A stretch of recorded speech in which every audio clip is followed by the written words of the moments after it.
students, this is Renu Sharma, lecturer in chemistry. Today we are going to discuss numerical problem of chapter solution first part, which is based on the molarity and molality. These are the concentration term. Previously we have discussed in the chapter solution. Previous video के अंदर हमने इनको discuss कर लिया था. आज इससे related numerical problem जो है वो मैं आपको सॉल्व कराऊंगी.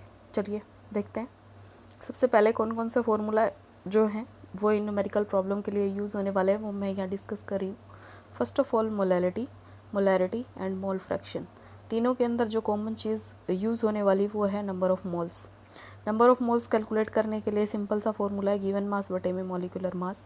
मॉलिक्यूलर मास आप अगर 12th स्टैंडर्ड के स्टूडेंट्स हैं तो सबको पता होगा कि मोलर मास या मॉलिक्यूलर मास किस प्रकार से कैलकुलेट करते हैं. ठीक है, तो मोलैलिटी से मतलब होता है, मोलैलिटी देखते हैं number of moles of the solute, solute के number of moles divided by the mass of solvent in kilogram. जो सॉल्वेंट है उसका मास किस में होना है, किलोग्राम के अंदर चाहिए आपको. उसके बाद है molarity, number of moles of solute divided by volume of the solution in litre. दोनों के अंदर एक ही डिफरेंस है मोलैलिटी और मोलैरिटी के अंदर, कि मोलैरिटी के अंदर हम क्या लेते हैं, वॉल्यूम लेते हैं सॉल्यूशन का, और मोलैलिटी में मास लेते हैं सॉल्वेंट का. सॉल्वेंट का मास किलोग्राम में और वॉल्यूम जो है वो किस में दिया जाता है, लीटर में दिया जाता है. अब बात करते हैं मोल फ्रैक्शन की.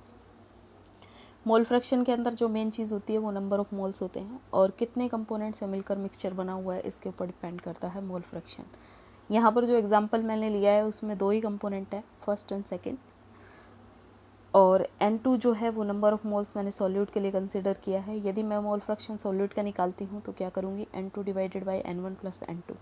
N2 is the number mole of the solute and N1 plus N2 is the number of moles of the solution. इसी तरह से यदि n नंबर ऑफ कंपोनेंट है तो आप क्या कर सकते हैं, मोल फ्रैक्शन इंडिविजुअली सबका कैलकुलेट कर सकते हैं. उसके बाद इसमें सॉल्वेंट का सिमिलरली मोल फ्रैक्शन जो है उसका डायग्राम दिया, उसका फॉर्मूला दिया हुआ है N1 divided by N1 plus में N2. अगर आपके पास एक मोल फ्रैक्शन है तो आप दूसरा कैलकुलेट कर सकते हैं इस रिलेशन के through, x1 plus x2 is equal to 1.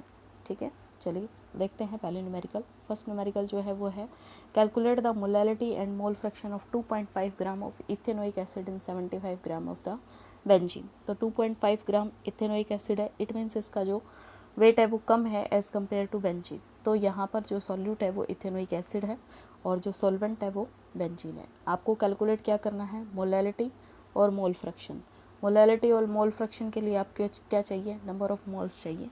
Number of moles आप किसके देखेंगे, सॉल्यूट के, मीन्स इथेनोइक एसिड के. गिवन मास है, आपको क्या चाहिए, मॉलिक्यूलर मास. इथेनोइक एसिड का मॉलिक्यूलर मास आप इजीली कैलकुलेट कर सकते हैं. जब आपके पास नंबर ऑफ मोल्स आ जाएंगे इथेनोइक एसिड के तो आप इजीली मोलैलिटी जो है वो कैलकुलेट कर सकते हैं, और मोल ऑफ फ्रैक्शन भी आप दोनों कंपोनेंट के इजीली क्या कर पाएंगे, कैलकुलेट कर पाएंगे. ठीक है, चलिए देखते हैं. सबसे पहले मोलैलिटी. मोलैलिटी का फॉर्मूला वही है, number of moles of solute divided by mass of the solvent in kilogram. तो सबसे पहले आपको क्या चाहिए, number of moles of solute. तो गिवन मास तो 2.5 है, और इसका अगर हम क्या करते हैं, मोलर मास लेते हैं तो 60 ग्राम आता है.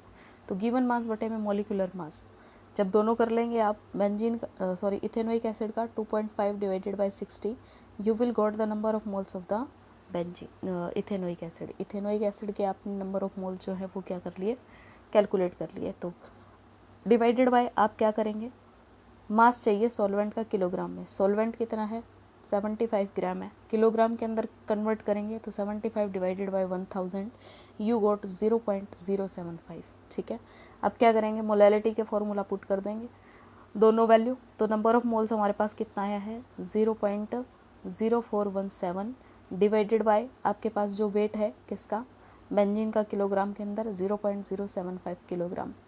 You will got the molality. Molality will be the 0.556. Similarly you calculate the mole fraction of solute. Solute का मोल फ्रैक्शन आप कैलकुलेट कर सकते हैं. सॉल्यूट का मोल फ्रैक्शन के लिए N2 की वैल्यू हमारे पास आई हुई है वही 0.0417. ठीक है, अब हमें क्या चाहिए, N1 भी चाहिए बेंजीन का. बेंजीन का गिवन मास है 75 और मॉलिक्यूलर मास होता है इसका 78. दोनों को हम क्या करते हैं, डिवाइड करते हैं, तो आपके पास N1 की वैल्यू आ जाती है 0.961.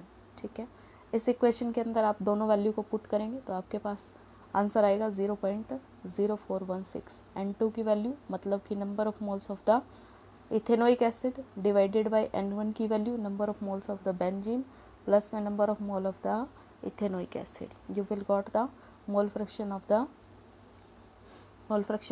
ethanoic acid. It is the first numerical. चलिए देखते हैं सेकेंड न्यूमेरिकल क्या है. कैलकुलेट करना है मोलैरिटी और नॉर्मेलिटी को. नॉर्मेलिटी और मोलैरिटी में क्या डिफरेंस होता है. नॉर्मेलिटी के अंदर हम लेते हैं number of gram equivalent of the solute. What is the gram equivalent. Gram equivalent होता है गिवन मास बटे में इक्विवेलेंट मास. इक्विवेलेंट मास किसके बराबर होता है. इक्विवेलेंट मास होता है जो मोलर मास होता है डिवाइडेड बाय, अगर एसिड है तो बेसिसिटी, बेस है तो एसिडिटी, और अगर कोई आयन या एलिमेंट है तो वैलेंसी, और आयन है तो नंबर ऑफ चार्ज. तो आप इस तरह से क्या निकाल सकते हैं, ग्राम इक्विवेलेंट निकाल सकते हैं. और नंबर ऑफ ग्राम इक्विवेलेंट के लिए आप वही करेंगे, mass divided by equivalent weight. तो आपके पास क्या आ जाता है, नंबर ऑफ ग्राम इक्विवेलेंट आ जाता है. यहाँ पर हमें ग्राम इक्विवेलेंट लेना है NaOH का. ठीक है, तो NaOH क्या है, हमारे पास बेस है जिसकी एसिडिटी कितनी होती है, 1 होती है. इस वजह से इसका जो ग्राम इक्विवेलेंट है वो वही नंबर ऑफ मोल्स के बराबर होता है. इसी वजह से इसमें आपको और कोई नई चीज़ कंसीडर नहीं करनी है. ठीक है, देखते हैं. Calculate the molarity and normality of solution containing 5 gram of NaOH. आपके पास गिवन मास है, मोलर मास आपके पास है, नंबर ऑफ मोल आप निकाल लेंगे. उसके बाद वॉल्यूम जो है वो ml में दिया हुआ, उसको लीटर के अंदर कन्वर्ट करना है. सिंपल है. 450 डिवाइडेड बाय 1000, तो आपके पास लीटर के अंदर सॉल्यूशन आ जाएगा. सिंपल वैल्यू पुट करेंगे और बहुत ही ईजी न्यूमेरिकल है ये. देखिए, मोलैरिटी कैलकुलेट करनी है और नॉर्मेलिटी कैलकुलेट करनी है. नंबर ऑफ मोल सॉल्यूट हमारे पास क्या NaOH है. Volume of solution in litre. Solution दे रखा है, आपको अलग से सॉल्वेंट की आवश्यकता नहीं है. सिंपल सॉल्यूशन, मोलैरिटी है और नॉर्मेलिटी है, तो सॉल्यूशन का सिर्फ वॉल्यूम चाहिए और कोई चीज़ नहीं चाहिए. तो गिवन मास 5 है, मोलिकुलर मास 40 NaOH का, तो नंबर ऑफ मोल 0.125 आ गया. ml के अंदर है, लीटर के अंदर कन्वर्ट करेंगे तो 0.45 आपके पास आ जाएगा. इस प्रकार से मोलैरिटी हो जाएगी 0.278 मोल पर लीटर. ये मोलैरिटी है NaOH की. अगर नॉर्मेलिटी देखेंगे तो gram equivalent of the solute, number of moles of the gram equivalent of the solute is equal to number of moles of the solute in case of NaOH. NaOH के केस में वही है similar. Volume of solution litre के अंदर लेंगे तो वही है, इसकी वैल्यू अगर नंबर ऑफ वही है, number of mole of solute, similarly वही वैल्यू पुट करनी है आपको. सेम टू सेम आंसर आएगा. नॉर्मेलिटी और मोलैरिटी इसकी क्या है, सिमिलर है. चलिए चलते हैं नेक्स्ट न्यूमेरिकल की तरफ. नेक्स्ट न्यूमेरिकल है हमारे पास, calculate the molarity of sulphuric acid solution in which the mole fraction of water is 0.85. आपको कुछ नहीं दिया हुआ है, सिर्फ आपको कंपोनेंट दिया हुआ है. मीन्स आपको सॉल्यूट दिया हुआ है और उसका मोल फ्रैक्शन दिया हुआ है. आपको मोलैरिटी जो है वो क्या करनी है, कैलकुलेट करनी है. ये थोड़ा सा दिमाग लगाने वाला क्वेश्चन है. चलिए देखते हैं. फर्स्ट ऑफ ऑल आपको क्या दिया हुआ है, हमें दिया हुआ मोल फ्रैक्शन. मोल फ्रैक्शन भी किसका दे रखा है, वाटर का. वाटर का मोल फ्रैक्शन 0.85 दे रखा है. मोल फ्रैक्शन ऑफ सल्फ्यूरिक एसिड आप क्या मान सकते हो, x2 मान सकते हो. आपको x1 दे रखा है तो आप x2 कैलकुलेट कर सकते हो. ये मैं पहले ही जब मैंने फर्स्ट स्लाइड दिखाई थी आपको उसी में दिखा दिया था कि x1 plus x2 is equal to 1. तो अगर x2 की वैल्यू निकालनी है तो 1 माइनस में x1. तो आपके पास मोल फ्रैक्शन किसका आ जाएगा, सल्फ्यूरिक एसिड का. सल्फ्यूरिक एसिड का मोल फ्रैक्शन किसके बराबर, 1 माइनस में 0.85. तो आपके पास 0.15 आ गया. मीन्स मोल फ्रैक्शन आपके पास सल्फ्यूरिक एसिड का आ गया. ठीक है, अगर हमें मोलैरिटी कैलकुलेट करनी है तो हमें नंबर ऑफ मोल्स निकालने होंगे किसके, दोनों के, सोल्यूट के भी और सोलवेंट के भी. तो यदि number of moles of the solvent निकालते हैं तो आपके पास गिवन मास हमें कुछ नहीं दिया हुआ, तो हम क्या मान लेते हैं, 1000 ग्राम मान लेते हैं. मतलब जो आपके पास सॉल्यूशन है उसको लेट कर लेते हैं कि 1000 ग्राम का है. ये इसका गिवन मास हो गया. मोलिकुलर मास उसका 18 होता है. तो आपके पास नंबर ऑफ मोल्स कितने आ जाएंगे, 55.55 मोल्स आ जाएंगे. ठीक है, अच्छा जी. उसके बाद आप क्या कर सकते हैं, मोल फ्रैक्शन इसका कैलकुलेट कर सकते हैं. नंबर ऑफ मोल्स आपके पास आ ही गए और N1 की वैल्यू जो है वो आपको कैलकुलेट, यहाँ पर N2 की वैल्यू जो है वो आपको कैलकुलेट करनी पड़ेगी. ठीक है, N1 तो हमारे पास क्या है, सॉल्वेंट है, तो सॉल्वेंट तो कैलकुलेटेड है. आपको क्या कैलकुलेट करना है, N1 की वैल्यू कैलकुलेट करनी है. ठीक है, चलिए देखते हैं. x2 की वैल्यू मतलब मोल फ्रैक्शन हमारे पास x2 है, हमने कैलकुलेट कर लिया मोल fraction of the sulphuric acid. उसका फॉर्मूला किसके बराबर होता है, N2 divided by N1 plus में N2 के बराबर होता है. ठीक है, सारी वैल्यू पुट कीजिए जो आपके पास हैं. हमारे पास है x2 की वैल्यू तो हमने पुट की 0.15 आ गया. N2 आपको निकालना है. N1 की वैल्यू हमारे पास 55.55 है प्लस में N2. आप इसको इधर लेके जाएंगे तो आपके पास इस प्रकार से न्यूमेरिकल वैल्यू आएगी, क्या आएगी कि N2 की वैल्यू आपके पास किसके बराबर होगी 0.15 इंटू में 55.55 प्लस में N2। इसको यदि आप ओपन करेंगे तो आपके पास क्या आएगा 0.15 N2 प्लस में 8.3325 ये आ जाएगा। ये सारी की सारी वैल्यू किसके बराबर है N2 के बराबर है। ठीक है, अब कहता है कि अगर N2 और N2 की वैल्यू को एक साथ लेते हैं तो आपके पास क्या आएगा, N2 और N2 की वैल्यू को यदि एक साथ रखते हैं तो देखिए N2 की वैल्यू हमारे पास कितनी है, ये रही एक तो N2 की वैल्यू और एक N2 की वैल्यू ये है। दोनों को एक साथ रखेंगे, इधर लेके आएंगे तो ये किस में चला जाएगा, नेगेटिव में चला जाएगा। ठीक है, तो N2 माइनस में 0.15 N2 is equal to value क्या आ गई, ये आ गई। ठीक है, N2 इसमें से कॉमन ले लिया, 1 माइनस में 0.15 आप रखेंगे तो N2 इंटू में 0.85 आएगा आपके पास वैल्यू आएगी 8.3325 आ गया। डिवाइडेड बाई यहाँ पर मल्टीप्लाई में है तो वैल्यू नीचे लेके जाएंगे तो डिवाइड में चली जाएगी, तो आपके पास क्या आ जाएंगे नंबर ऑफ मोल्स N2 की वैल्यू आ जाएगी। मतलब कि नंबर ऑफ मोल्स जो हैं आपके पास आ जाएंगे सॉल्यूट के कितने 9.8 मोल्स। और यही आपका क्वेश्चन था, आप इजीली इसको क्या कर पाए, कैलकुलेट कर पाए। ठीक है, अगर आपके पास क्या आ गई, अब यहाँ पे नंबर ऑफ मोल्स N2 की वैल्यू आ गई तो आप मोलैलिटी जो है वो इजीली क्या कर पाएंगे, कैलकुलेट कर पाएंगे। N2 क्या है, नंबर ऑफ मोल्स हैं किसके, सॉल्यूट के। सॉल्यूट कितना है हमारे पास 9.8 नंबर ऑफ मोल्स हैं। अब सॉल्यूशन के जो वेट है हमने कितना ले रखा है 1000 ग्राम। मोलैलिटी निकालनी है तो वही है डिवाइडेड बाय 1000 करेंगे तो इसकी वैल्यू कितनी आएगी 0.0098 मोलल जो है ये आ जाएगा। ठीक है, चलिए चलते हैं नेक्स्ट न्यूमेरिकल की तरफ। नेक्स्ट न्यूमेरिकल में कैलकुलेट करना है मोल फ्रैक्शन किसका, इथाइलिन ग्लाइकोल का और वाटर का। ठीक है, इन सॉल्यूशन कंटेनिंग 20% क्या है, इथाइल ग्लाइकोल है बाय मास, मतलब कि गिवन मास दिया हुआ है। चलिए देखते हैं इसके बारे में भी। 20% सॉल्यूशन है किसका, इथाइल ग्लाइकोल का। ठीक है, 20% सॉल्यूशन है, 20% है, इट मीन्स 100 ग्राम में है। ठीक है, परसेंट का मतलब होता है बाई 100, तो हम क्या मान लेते हैं कि हमारे पास जो सॉल्वेंट है वो कितना है 100, तो हमारे पास पूरा सॉल्यूशन है जिसमें से 20 सॉल्यूट है, तो 100 में से 20 घटा दें तो 80 ग्राम हमारे पास क्या है सॉल्वेंट आ गया मास। बाई मास आपके पास क्या आ गया, सॉल्वेंट आ गया। ठीक है, अब हमें निकालना क्या है, हमें मोल फ्रैक्शन निकालना है। मोल फ्रैक्शन के लिए आपको क्या चाहिए, नंबर ऑफ मोल्स चाहिए, जिसके भी निकालने हैं आप इजीली निकाल सकते हैं। इसमें मोल फ्रैक्शन इथाइल ग्लाइकोल का मांगा गया है। ठीक है, तो इथाइल ग्लाइकोल का सबसे पहले आपको N1 और N2 दोनों की वैल्यू चाहिए, मीन सॉल्यूट और सॉल्वेंट दोनों के ही नंबर ऑफ मोल्स चाहिए।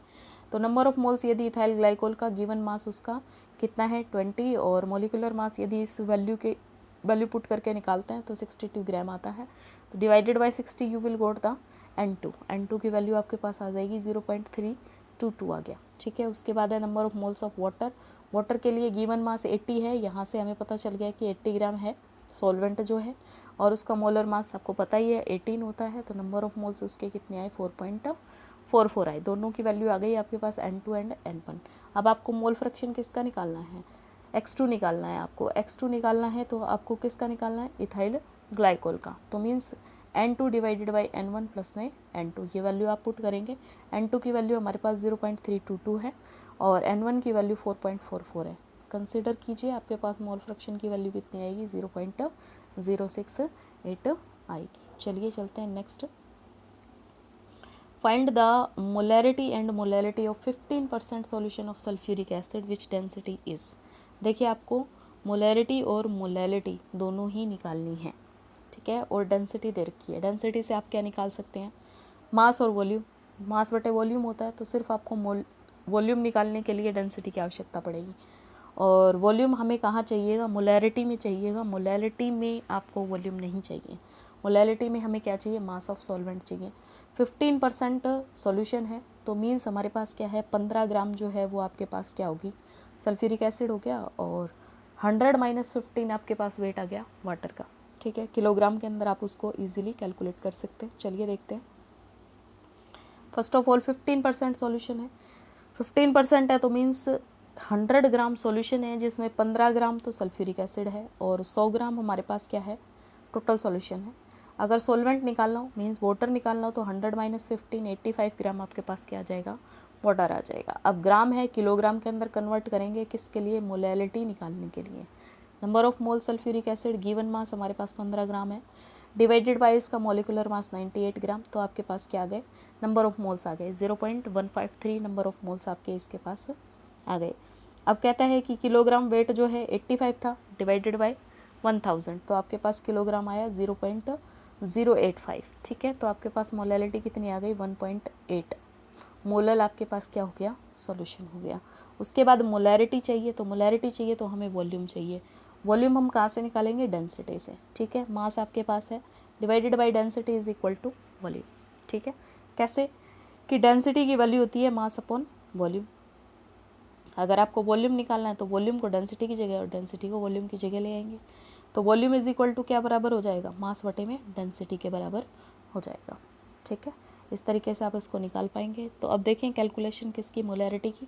मोलैरिटी के अंदर मास जो है वो कितना है, 100 है, ठीक है। सॉल्यूशन का निकालना है तो सॉल्यूशन का जो मास है वो कितना है, 100 है। डेंसिटी सॉल्यूशन की 1.02 दे रखी है, तो आपके पास वॉल्यूम कितना आ गया, 98.04 सेंटीमीटर का क्यूब आ गया। सेंटीमीटर का क्यूब मतलब ml के बराबर। इसको लीटर के अंदर कन्वर्ट करेंगे तो कितना आएगा, 0.09804 लीटर आएगा, ठीक है। नंबर ऑफ मोल्स हमने ऊपर निकाल ही रखे हैं। Number of mole sulphuric acid के 0.153 है, डिवाइडेड बाय जो लीटर के अंदर वैल्यू आई है वो, तो आपके पास मोलैरिटी आ गई 1.56 मोलैरिटी किसकी, सॉल्यूशन की आपने देखी। चलिए देखते हैं नेक्स्ट है solution contain 25% water, 25% ethanol and 50% acetic acid by mass, calculate the mole fraction of each component. बहुत ही इजी क्वेश्चन है ये, देखिए इसके अंदर क्या दे रखा है, परसेंटेज, मास परसेंटेज दी हुई है तीनों की, और आपको मोल फ्रैक्शन जो है वो कंसीडर करना है। चलिए देखते हैं। अमाउंट ऑफ वाटर कितना है, 25, ठीक है। मतलब कि परसेंट है, इट मीन्स हमारे पास टोटल 100 ग्राम का सॉल्यूशन है, जिसमें 25 ग्राम वाटर है, 25 ग्राम इथेनॉल है और 50 ग्राम आपके पास एसिटिक एसिड है। मॉलिकुलर मास वाटर का 18 होता है, इथेनॉल का 46 होता है, 46, और जो एसिटिक एसिड है उसका 60 ग्राम होता है, ठीक है। तो आपको क्या करना पड़ेगा, तीनों के नंबर ऑफ मोल जो है वो कैलकुलेट करने हैं। तो सबसे पहले किसके नंबर ऑफ मोल लेंगे, वाटर के लेते हैं। वाटर का गिवन मास कितना है, 25, और इसका मॉलिकुलर मास कितना है, 18, तो आपके पास N1 की वैल्यू आ गई। उसी तरह से इथाइल ग्लाइकोल जो है उसका गिवन मास 25 है और इसका मॉलिकुलर मास 46 है, तो आपके पास N2 की वैल्यू आ गई। इसी तरह से एसिटिक एसिड है, उसका वॉल्यूम उसका मास दे रखा है 50 ग्राम, डिवाइडेड बाय उसका मॉलिकुलर मास कितना है, 60, तो आपके पास N3 की वैल्यू आ गई। जिसका मोल फ्रैक्शन आपको कैलकुलेट करना है उसके नंबर ऑफ मोल सबसे ऊपर रखे जाएंगे। तो यदि मुझे मोल फ्रैक्शन x1 का मीन्स वाटर का कैलकुलेट करना है तो मैं क्या करूँगी, N1 divided by N1 plus में N2 प्लस में N3, मतलब वाटर के नंबर ऑफ मोल्स रखूँगी 1.388 डिवाइडेड बाई टोटल तीनों का नंबर ऑफ मोल्स का टोटल, तीनों का नंबर ऑफ मोल्स 2.764 है, ठीक है। ये वैल्यू आप तीनों में सेम ही रखेंगे तो आपके पास क्या आ जाएंगे, मोल फ्रैक्शन ऑफ वाटर आ जाएगा। इसी तरह से दूसरा मैंने क्या मांगना है, यहाँ पर इथेनॉल माना है। इथेनॉल के नंबर ऑफ मोल्स कितने हैं, 0.453 है, तो 543 है, divided by total number of moles of 3 component, तीनों कंपोनेंट के टोटल नंबर ऑफ मोल्स हमारे पास 2.764 है, तो आपके पास क्या आ जाएगा, मोल फ्रैक्शन ऑफ इथेनॉल आ गया। सिमिलरली आप क्या कर सकते हैं, मोल फ्रैक्शन ऑफ एसिटिक एसिड जो है उसको चेक कर सकते हैं। तो मोल फ्रैक्शन में N3 की वैल्यू ऊपर और टोटल कंपोनेंट के नंबर ऑफ मोल्स की वैल्यू नीचे, तो आपके पास क्या आ जाएगी, मोल fraction of acetic acid easily आप कैलकुलेट कर पाएंगे, ठीक है। मैं सोचती हूँ कि ये वीडियो काफ़ी हेल्पफुल रहा होगा आप लोगों के लिए। वीडियो अगर पसंद आई हो तो लाइक एंड सब्सक्राइब करना ना भूलें। Thank you so much.